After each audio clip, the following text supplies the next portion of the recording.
Hey everyone! Today I am joined with Elise Buie about the upcoming data-driven leadership workshop. Super excited. Elise, how are you doing? I'm doing great. Thanks so much for having me. I love that we're doing this. Kind of random, but it'll be fun. Well, running a business is always a challenge with multiple things coming at you. And then you layer in fun things like summertime or life happens. But one of the things you and I both know that a key to staying successful and knowing what's going on in the business is data. You love to talk about it even more than I love to talk about it. And I love it a lot. So tell us, you are living your dream life and also running a fine-tuned law firm. Give us a couple of examples of how data helps make your life better. Oh, well, okay. I live and die by the numbers. Like I am huge into and I call it data. I don't know. I think it's a Southern thing. It just sounds kind of cuter. But Data. yeah, exactly. Tomato, tomato.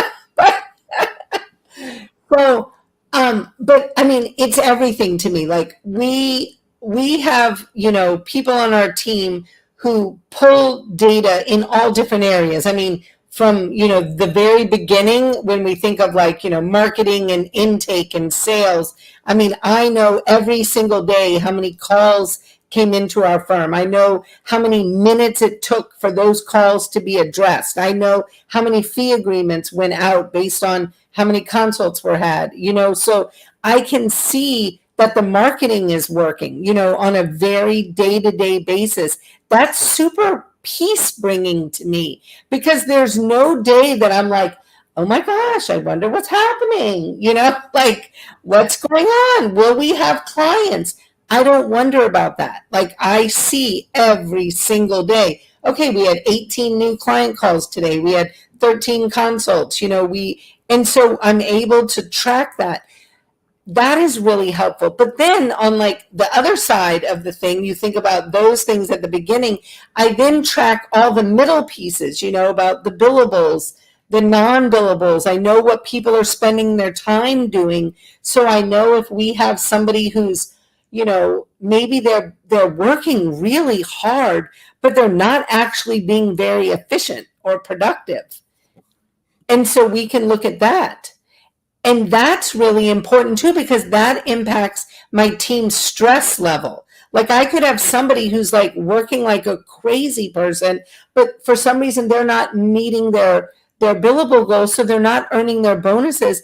I don't want that. I want someone who's like hitting their goals, doing their thing, and I'm able to bonus them. So we're going to dig in and figure out like where could we delegate better? Where could we improve our systems? Where could we create automation? So data is really important for the health and well-being of my team. And then it's also important when we look at, invoices and revenue. I mean, every single Friday we pull invoices. And I mean, I get a projection every Tuesday as to what the number should be based on who's out of office, what they're doing, who's on vacation, whatever. So, I mean, I know exactly what money is coming in every single week. There's some real power in that, because then when I've got somebody that's like, oh, this, I'd like to buy this, new AI system for our firm. And I'm thinking, whoa, we got 8 people on vacation. This might not be the best week to do that. You know what I mean? Like it allows me to make decisions that are super data based. And so I'm not operating in a vacuum. And so I kind of love it. Like it keeps my peace. I mean, it keeps me off the ceiling. Do you know, like Yeah. where I'm like, oh, okay, this is happening.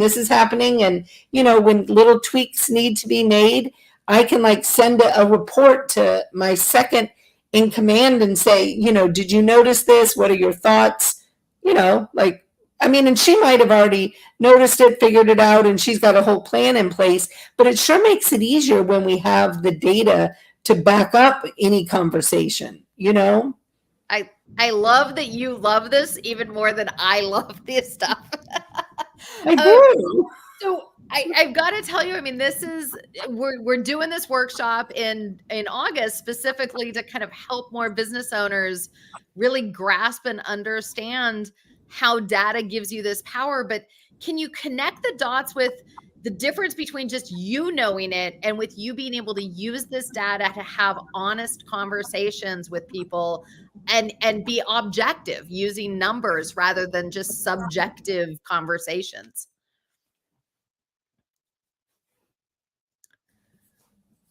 Oh, we got a little glip in the video, I think. Not quite sure what happened. But yeah, so one of the things that at the leadership No, it is workshop, possible my internet is going a little wonky. I'm that's actually in a okay. You just hotel came back. outside of You just came Vancouver back. right now. Um, so I don't know if my internet is going wonky, but tell you that, I mean, for me, having the data allows me to go to somebody without my stomach involved. There's no emotional anything. It's all objective. But the thing that is so important, at least in my mind, is I bring the data. They can bring their stomach, though. They can tell me what is their narrative. We call it numbers plus narrative in our office. So we love to bring the numbers, have the data, have the conversation. And if we need to know something, like maybe somebody's child has been undergoing, a myriad of medical tests, and like there are all these things going on, their narrative is going to then complete that story of the data. And so then we can really dig in and problem solve. Do we need to change expectations this quarter? Do we need to, provide more support in that area? I mean, whatever it is, but it allows us to actually have real conversations. We're talking about real things. We're talking about expectations that are set out in job descriptions. So it's not like any of it is a mystery, but the fact that we can track it, because a lot of times you'll have people on your team and they'll be like, well, I feel like I'm doing whatever. And it's like, okay, I love that you feel that. And here is the actual data. And the thing is, you got to give that data to your people regularly because you want them to see it regularly.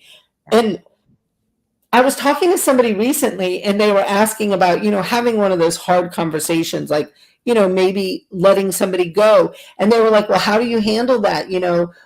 How do you deal with that with an employee? And I was like, I have never let somebody go where it has been a surprise ever. Like, do you know what I mean? We've had conversation after conversation. I mean, we have looked at spreadsheets together. You know what I mean? Like, they know exactly what we're talking about, what we're doing, what the expectations are. And so much of the time, people will realize, oh, I'm not a good fit for this. Like, if they're not, hitting their expectations. And it could just be, maybe it's that a season in their life and they're just not a good fit for it. It could be an overall not good fit. It's all kinds of different things. But when you're dealing with it objectively, it sure makes it easier to just have frank conversations that they're minus a bunch of emotional things.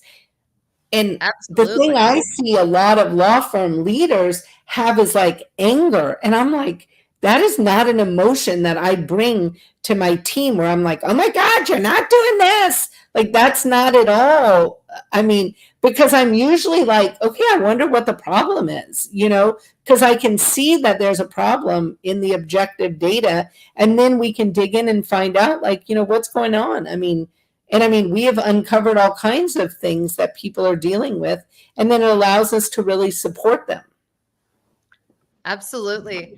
And you and I actually talked a little bit about how sometimes it's not the right fit and termination is a good thing. Can you share a little bit about how sometimes losing people is maybe not so bad? I mean, graciously managing them out, like numbers again bring that objectivity, but can you share a little bit about how as a leader you can use data to kind of recognize when is it just not the right fit? When is it time to transition? Oh, yeah, I think either you are coaching up your team or coaching out your team literally all the time. Like, I mean, that is your role as a leader, to be maximizing the people around you, removing barriers for them, helping them be their best selves. And if that's not working and they're not being coached up, then realistically they are being coached out, because they're not, it is not a good fit. And it's not, if it's not a good fit for you, I can assure you it is very much not a good fit for them. Like, nobody wants to be in a scenario where they don't feel like they're succeeding and that they are, really living and operating in their zone of genius and being able to hit their goals. And I have to tell you, sometimes I have had people leave our firm, and it has been not only what is best for them, it has been what is best for the firm. And I am able to maintain exceedingly positive relationships with people who have left, where, I mean, they're coming out to my property with their children and we're, kayaking together and whatever. But that, so the fact that it wasn't a good fit, it has no bearing on how wonderful they are as a human or how amazing they might be in a different setting. I mean, we have a remote office. That's not for everybody. I mean, there are people who literally want to go to the office every day and, they want to do the thing they want to do. I mean, there's just all kinds of reasons why it might not be a good fit. But having the data, again, it just is not personal. And that makes it, I think, so much easier to have constructive conversations where you can truly be maximizing people, even in a difficult, conversation where you're telling them that it's not a good fit. But you're also saying, here are the areas I see you excelling at, and I would love to help you find your next gig. Yeah. Yeah. Oh, I love it. I love the fact that we can still be human and still support team members, even if they're not the right fit for us. But the data just makes it so much more just objective, and it doesn't have to be personal. So let's talk just a little bit. Thank you for giving us a peek behind the scenes of, I know we're going to be having whole sessions in the leadership workshop in August on these topics. What are you most looking forward to besides this amazing lineup of speakers? What are you looking forward to in the 2-day workshop? Well, I think for me, one of the things that just probably brings me the most joy is being able to help other owners see their data as their lifeline for peace. Because so many owners are walking around so stressed. And that is the part that makes me sad. And I want people to be able to feel more peace and more in control of what is happening and knowing, so that they can be making those strategic decisions. And it is truly life altering to know these things. Like, I can have somebody, resign, and it is so not, it's not a thing where I'm like, oh my God, like it used to be. Whereas now I'm like, okay, that's super interesting. And I'm like, well, great. I'm glad we have 3 people in the pipeline, and I'm like, let's see how this will play out with different vacations. And then I'm like, if it's something that I didn't see coming, so if it was something that, let's say, it surprised me, then I'm going to be like, wow, that's so curious. I really want to have an exit interview and really dig in with that person, because I want to know, where did we not see something? And I mean, you get such insight from people. And so, but because we have the data, it just doesn't make it such an event. It's just more like how can we learn from this? How do we iterate? I mean, because I don't know about you, but I mean, there's constant iteration, where I'm like, what can we learn? Because there's always stuff to learn and get better at. And so, yeah, it's just, it has brought so much peace to me. I mean, I could not imagine running a firm without knowing the numbers like I know them. And because I just am fine every day. I'm like, oh, this is fine, or, this is fine. And like, I mean, it's a joke with my accountant team because, I'll be like, oh, did you notice we're like 5% off in this line? And they're like, at least that's not statistically significant, And I was like, but that seems like a big thing. And they're like, no, it's fine. It helps us sometimes to see, like, we might have this storyline going over here, but you start seeing that trend, and maybe 5% isn't bad, but then if by next month it keeps going up, like you start to see it, you go, huh, what's going on over there? What do we need to look at over there? Exactly. Absolutely. Well, I know I am super excited. We already have a bunch of people signed up. I would encourage people to get signed up because there's limited spots. But Steph Tuss, Victoria Collier, yourself, Anna Ganuni, just such a great group of speakers that all bring to the table knowledge and experience with numbers, with managing people, with just leading and having clarity of those numbers and how to have conversations. I think I'm excited to be able to have one room filled with great intel so that people can kind of see how it works, and then they can start mapping a plan of how to build that in their own business. Because sometimes you don't know what you don't know in the beginning. So that's for sure. I mean, I think we've all been there where it's like, oh, I look at my P&L every quarter and I'm like, whoa, we got to look at it way more often than that. People used to laugh because I said that I ran my entire law firm. I mean, this was when I was like 1.5 and on. It was like I ran the entire law firm on my budget variance report. Like, I knew my budget was budgeted for growth, and I knew my actuals. And as long as my actuals were right there in tune with my budget, I knew I was growing just the way I wanted to grow. And I would look at it all month long. I'd know exactly where I should be mid-month. And people thought it was kind of funny, but I was like, it tells you exactly where you're not hitting your goals. It tells you exactly where you need to course correct. So yes, very excited about it. Well, listen, I'm going to let you go back to enjoying your summertime in the Pacific Northwest. I am looking forward to everyone coming and joining us in Seattle in August. I know it's one of our most beautiful times of the year, so might as well do a workshop where you're having fun in a beautiful place. Any final comments to those that are on the fence thinking about coming but haven't pulled the trigger yet? I mean, just that one, you should pull the trigger. I mean, I would do it just to see Steph, Victoria, and these other people. I mean, Steph is somebody who, I think if you don't know Steph and you haven't worked closely with her, you do not realize what an absolute ninja she is with leading teams. And really, like, when you have a struggle or you're thinking to yourself, gosh, I have this problem, if Steph doesn't always have a creative solution, I do not know who does. I mean, literally every single week when I meet with Steph, I am just blown away. I mean, she drops wildly helpful nuggets on my head. And so it is so, so helpful. And talk about somebody who brings a real peace to every room she's in.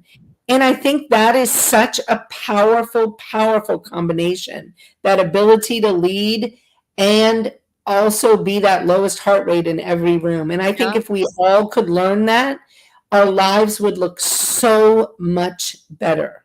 Yeah, absolutely. And just hearing the different perspectives from the different coaches, for instance, Anna Ganuni, one of our coaches, she actually has done a bunch of forensic accounting. And so, like, she knows how to dig into the numbers, but she's also been a law firm administrator for years and years and years. So, like, numbers, leadership, like, she's got it going on. And Victoria built up and has built up multiple successful businesses and sold them, and built up amazing teams and handed them off. And yeah, I'm just excited about, like, honestly, it's the lunchtime discussions, it's the breakout sessions, it's some of those times when you get some one-on-one with people where I think that's going to be super valuable as well. So listen, I wish it were tomorrow, but it's still another 2 months away. But we're hoping people will make a decision because there's only a few spots coming together that are left. So we want to make sure people get in, get signed up. That way they can plan their August vacations before the fall resets happen. But thank you, Elise, for making Yeah. some time and sharing all these nuggets of wisdom with everyone. Thank you so much for having me, and I hope you enjoy the rest of your day. I know I will be. It's a beautiful time today. All right. Thanks, Elise. Thank you. Bye. Bye.